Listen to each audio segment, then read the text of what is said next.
Hello students, कैसे हैं आप लोग। आज हम इलेक्ट्रोस्टैटिक चैप्टर का एक इम्पॉर्टेंट पार्ट डिस्कस करने वाले हैं, जो है कूलम्ब्स लॉ। इस वीडियो में हम देखेंगे कि कूलम्ब्स लॉ होता क्या है, कौन कौन से फैक्टर अफेक्ट करते हैं दो चार्जेस के बीच में जो फोर्स है, और हम ये भी देखेंगे कि ग्रेविटेशनल फोर्स और इलेक्ट्रोस्टैटिक फोर्स में क्या क्या सिमिलैरिटी है और क्या क्या डिफरेंसेस हैं। तो आइए इस वीडियो को हम शुरू करते हैं। जैसे कि हमें पता है, सपोज यहाँ पे चार्ज Q1 है और चार्ज Q2 है। ठीक है, जो हम कूलम्ब्स लॉ है वो हम इलेक्ट्रोस्टैटिक्स में स्टडी करते हैं। इलेक्ट्रोस्टैटिक कहते हैं ब्रांच ऑफ साइंस है, जिसे जहाँ पे हम चार्जेस एट रेस्ट को हम स्टडी करते हैं। ठीक है, और हमारा जो इलेक्ट्रोस्टैटिक फोर्स है वो चार फंडामेंटल फोर्सेस में से एक है। And you know the name of the four fundamental forces, they are electrostatic force, gravitational force, strong nuclear force and weak forces.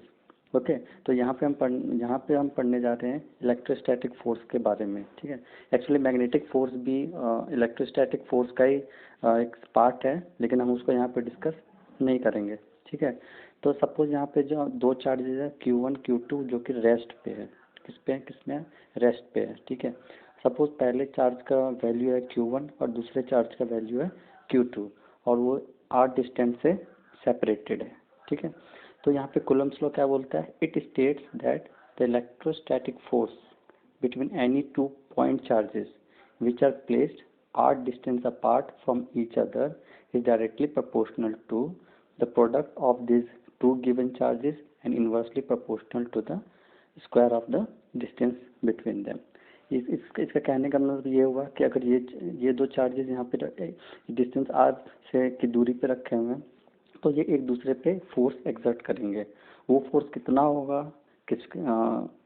कैसे किस पे डिपेंड करेगा, वो कूलम्ब्स लॉ बताता है।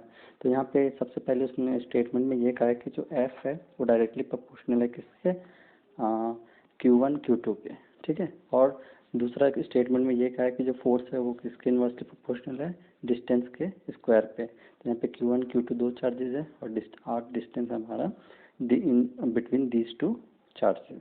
ठीक है, तो यहाँ पे क्या करेंगे, इस प्रोपोर्शनैलिटी को रिमूव करने के लिए हम यहाँ पे एक कांस्टेंट इंट्रोड्यूस करेंगे। ठीक है, इस कांस्टेंट के बारे में हम आगे डिस्कस करेंगे। तो हमारा जो कूलम्ब्स लॉ बन के आता है वो क्या आता है, F is equals to K Q1 Q2 upon R square. ठीक है, यहाँ पे K एक है हमारा कांस्टेंट ऑफ प्रोपोर्शनैलिटी, जिसकी वैल्यू है K is equals to 1/4 pi epsilon naught. ठीक है, ये जो एप्सिलॉन नॉट है, अभी हम एयर की बात कर रहे हैं कि यहाँ पे ये जो चार्जेस रखे हैं वो कहाँ रखे हुए हैं, चार्जेस एयर में रखे हुए हैं। ठीक है, अगर यहाँ पे किसी और मीडियम में रखा रहता है तो यहाँ पे एप्सिलॉन की वैल्यू चेंज होती है। ये जो एप्सिलॉन है उसकी वैल्यू जो एयर में है, इसको हम कहते हैं एप्सिलॉन को परमिटिविटी इन फ्री स्पेस। क्या कहते हैं, परमिटिविटी इन फ्री स्पेस। इसकी वैल्यू है 8.854 इंटू 10⁻⁻12 कूलम स्क्वायर न्यूटन पर मीटर स्क्वायर। ठीक है, ये जो परमिटिविटी है वो ये बताता है कि कितना अगर कोई किसी मीडियम, अगर ये सपोज ये चार्जेस किसी मीडियम में रखा हुआ है, तो परमिटिविटी हमें ये बताता है कि ये दोनों एक दूसरे से कितना ज़्यादा इंटरेक्ट करते हैं। ठीक है, अगर इसके परमिटिविटी की वैल्यू इस मीडियम में, जिस मीडियम में चार्जेस रखा है, अगर ज़्यादा हुआ तो फोर्सेस क्या हो जाएंगे, कम हो जाएंगे। ठीक है, तो परमिटिविटी का मतलब ये नहीं हुआ कि परमिट कर रहे हैं कि एक दूसरे को अट्रैक्ट करने के लिए परमिट करने दे रहे हैं। यहाँ पे इसका उल्टा मतलब है कि ये एक दूसरे को इंटरैक्ट करने से ये जो परमिटिविटी की वैल्यू वो रोकते हैं कि कम से कम ये इंटरैक्ट हो दोनों के बीच में। ठीक है, इंटरैक्शन को।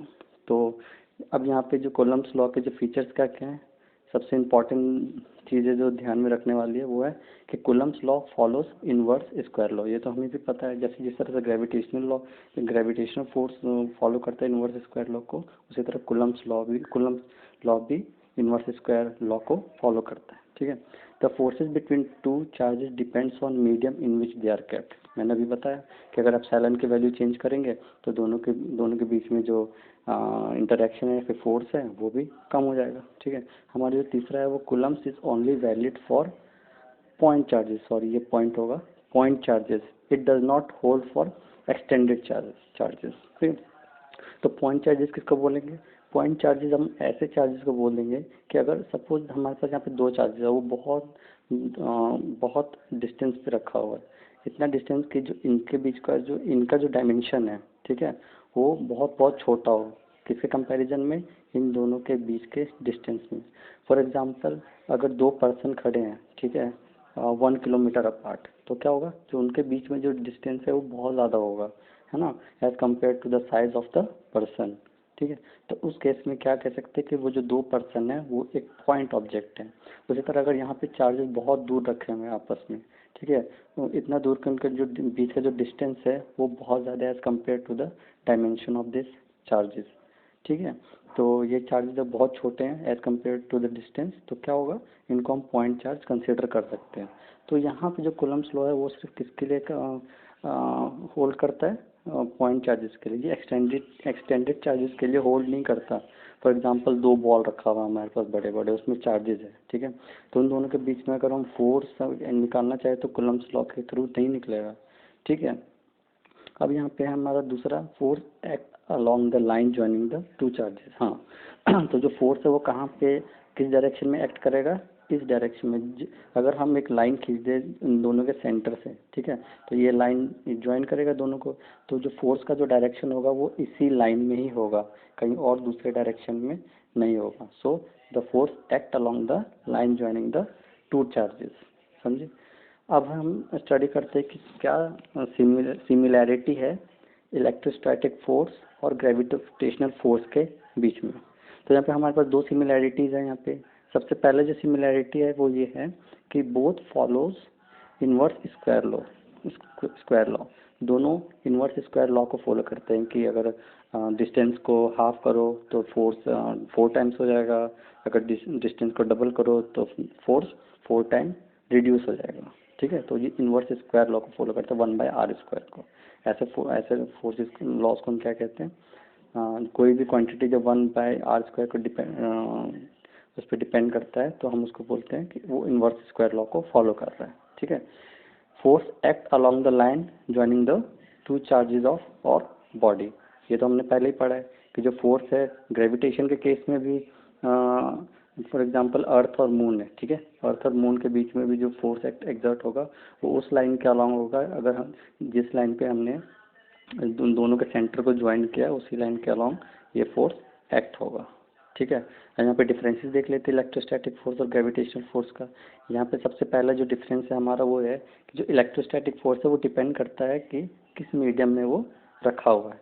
ठीक है, लेकिन ग्रेविटेशनल फोर्स तो ऐसा कुछ किसी पे डिपेंड नहीं करता है, चाहे वो सन और अर्थ के बीच में अगर कोई भी फोर्सेस उस पर मीडियम पे डिपेंड नहीं करेगा, है कि नहीं।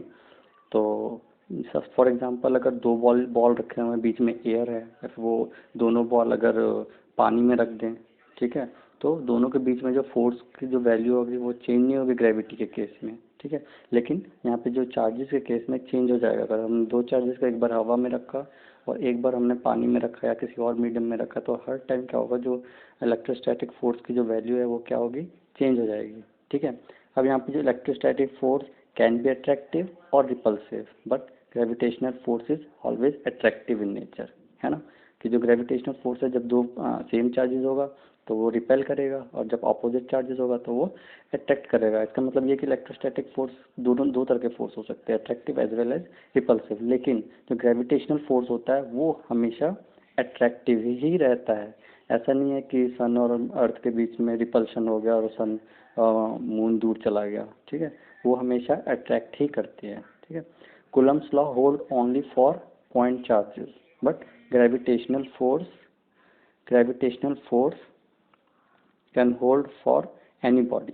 ठीक है, यहाँ पे क्या है कि जो कूलम्ब्स लॉ है वो सिर्फ पॉइंट चार्जेस के, जैसे हमने पहले डिस्कस किया कि जो कूलम्ब्स लॉ किसके लिए होल्ड करता है, पॉइंट चार्जेस के बीच में। लेकिन यहाँ पे ग्रेविटेशनल फोर्स क्या है, किसी भी बड़े बड़े बॉडीज पे भी वो वैलिड है। ठीक है, जैसे अर्थ और सन, या फिर सन और मून, या फिर कोई भी हेवनली बॉडीज जो बहुत बड़े बड़े होते हैं, फिर भी उनके बीच में जो चार्जेस है, वो जो फोर्स है वो एक्सटेंडेड फोर्स में मतलब एक्ट करेगा, ग्रेविटेशनल फोर्स उस पर एक्ट करेगा।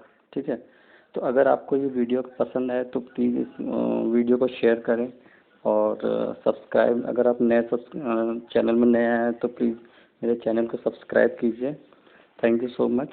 अब मिलते हैं नेक्स्ट वीडियो में, तब तक के लिए bye bye and take care.